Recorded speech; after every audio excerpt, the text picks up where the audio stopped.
இதற்கு எதிராகத்தான் மனிதநேய மக்கள் கட்சி 2009 பிப்ரவரி 7ஆம் தேதி சென்னையிலே துவங்கப்பட்டது.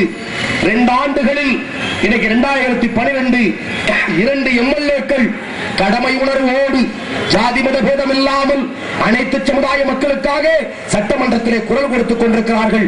மனிதநேய மக்கள் கட்சியினுடைய எம்எல்ஏக்கள் 2 பேர். ஒன்று எங்களுடைய மூத்த தலைவர் ஜவாஹிருல்லா, இன்னொன்று வேலூர் மாவட்டத்துடைய தலைவர் அஸ்லம் என்று சொல்லக்கூடியவர். 2 எம்எல்ஏக்கள் எங்கள் கட்சியிலே இருக்கிறார்கள் சட்டமன்றத்தில்.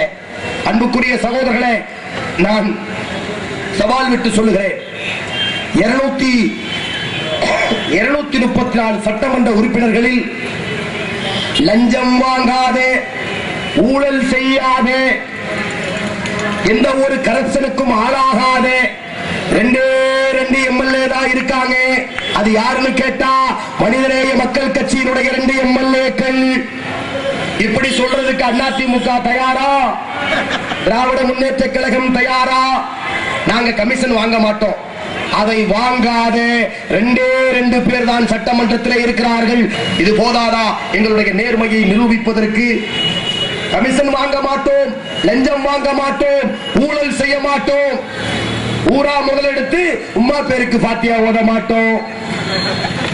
அந்த மாதிரி ஒரு கொள்கை மனிதநேய மக்கள் கட்சி தமிழ்நாட்டிலே வகுத்து வைத்து இன்றைக்கு போராடி கொண்டிருக்கின்ற போராளிகளாய் இருந்து கொண்டிருக்கின்றார்கள்.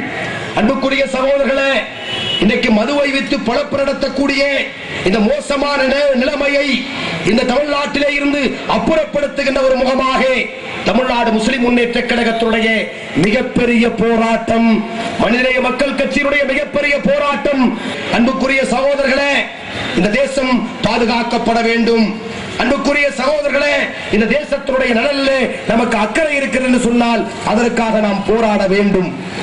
இயேசுவோ ரெசெட்டும் புழுதிவாரி தூற்றுவோ தூரட்டு தூட்டட்டும் என்று சொல்லி இந்த தேசத்திலே அனைத்து சமுதாய மக்களுக்காக போராடி கொண்டிருக்கின்ற போராளி குழுக்களுடைய ஒரு கூட்டத்தின் போர்க்குரல் தான் இந்த குரலே ஒளியே, நளினமான வார்த்தைகள் கிடையாது எங்களுடைய வார்த்தை.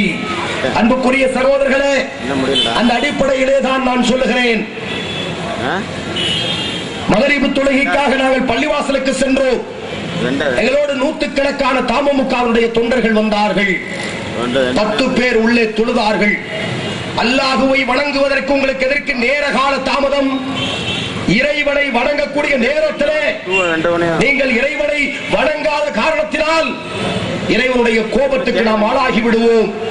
வணக்கவழி இறைவனை வணங்க வேண்டிய முறைப்படி நீங்கள் வணங்க வேண்டும். இன்ன ஸலாத்த தன்ஹா அனில் ஃபஹ்ஷாய் வல் முன்கர்.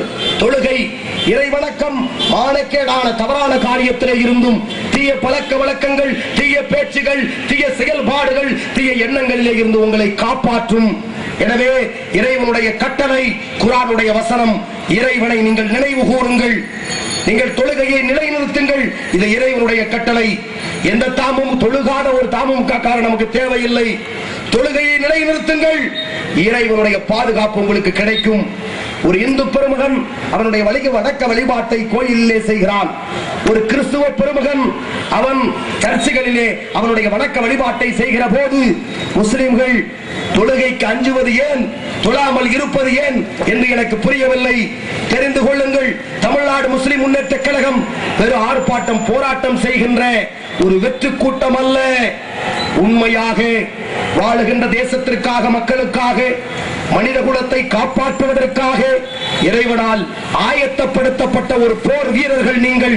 அப்படிப்பட்ட கூட்டத்திலே தான் நீங்கள் இருந்து கொண்டிருக்கிறீர்கள் என்று உங்களுக்கு உணர்வூட்ட நான் கடமைப்பட்டிருக்கின்றேன். பேசுகிற நாங்கள் இறந்து போனாலும் இந்த அமைப்பையும் இந்த மக்களையும் பாதுகாக்க வேண்டிய கடமை உங்களுக்கு இறைவன் சொல்லி காட்டுகிறான். உங்களில் ஒரு கூட்டம் நன்மையை ஏவட்டும், தீமையை தடுக்கட்டும் என்று இறைவன் சொல்லுகிறான். அந்த கூட்டமாக நீங்கள் இருக்க வேண்டும். அதற்கு நாம் இறைவனை வணங்கக்கூடியவர்களாக, பயப்படக்கூடியவர்களாக, அனைத்து சமய மக்களையும், இந்துக்களையும், கிறிஸ்தவர்களையும், தலித்துகளையும், மற்ற எல்லா மக்களையும் உற்ற சகோதரர்களாக, ஒரு தாய் பிள்ளைகளாக உணர்ந்து அவர்களும் நேர்வழி பெற வேண்டும். அவர்களுக்காகவும் உழைக்கக்கூடிய மக்களாக நீங்கள் மாற வேண்டும். அப்படி மாறும் போது நிச்சயமாக சொல்லுகிறேன், பேசுகிற நான் இறந்து போனாலும், என் அன்பு சகோதரர்கள் இறந்து போனாலும், நீங்கள் இறந்து போனாலும், நம்மிடத்தில் இருக்கிற நீதி நேர்மை நிலைநாட்டப்படுமானால், இறை வணக்கம் முறையாக இருக்குமானால், ஒழுக்க மாண்புகள் பேணப்படுமானால், இந்தியாவில் அடுத்த ஆட்சி இன்ஷா அல்லாஹ் ஒரு இஸ்லாமிய ஆட்சியாக இருக்கும். அதற்கு எந்த கொம்பனும் தடை விதிக்க முடியாது. இந்திய அரசு அதற்கு எதிராக இருக்காது. 800 ஆண்டு காலம் முஸ்லிம்கள் ஆட்சி செய்தார்கள். இந்துக்களும் கிறிஸ்துவர்களும் தலித்து மக்களும் அண்ணன் தம்பிகளாக ஒற்றுமையாக சந்தோஷமாக இருந்தார்கள். எத்தனை வருடம் ஒரு பெரும்பான்மை சமுதாயத்தை சிறுபான்மை முஸ்லிம்கள் 800 ஆண்டு காலம் இந்தியாவிலே அவர்களுக்கு நல்லாட்சி கொடுத்தார்கள். எந்த கரப்ஷனும் இல்லை, நீதிமிக்க ஆட்சி. அப்படி நடந்ததா இல்லையா? ஆனால் அந்த முஸ்லிம் மன்னர்களுடைய ஆட்சி போய் பிரிட்டிஷ்காரருடைய ஆட்சி 200 வருஷம் இந்தியாவில் தாக்கு பிடிக்க முடியல, அடிச்சு துரத்திட்டாங்க. யார? பிரிட்டிஷ்காரங்களே. அப்படின்னா முஸ்லிம் மன்னர்களுடைய ஆட்சி ஒரு பொற்கால ஆட்சி என்று சொன்னால் என்னுடைய வார்த்தை மிகையல்ல. இந்தியாவை இந்தியாவாக சமைத்தவர்கள் நாம், நீதிமன்றங்களை அமைத்தவர்கள் நாம். இன்னைக்கு இருக்கக்கூடிய எல்லா அடையாளங்களும் முஸ்லிம்கள் இந்த தேசத்திலே உருவாக்கியவை. நம்ம கிட்ட நீதி போதனை இருக்கிறது, இறைவனுடைய சட்ட புத்தகம் நம்முடைய கையிலே இருக்கிறது, திருமறை குர்ஆன். இதை நீங்கள் கையிலே எடுத்து மக்களிடத்திலே செல்லுகிற போது மக்கள் அதை நிச்சயம் விரும்புவார்கள்.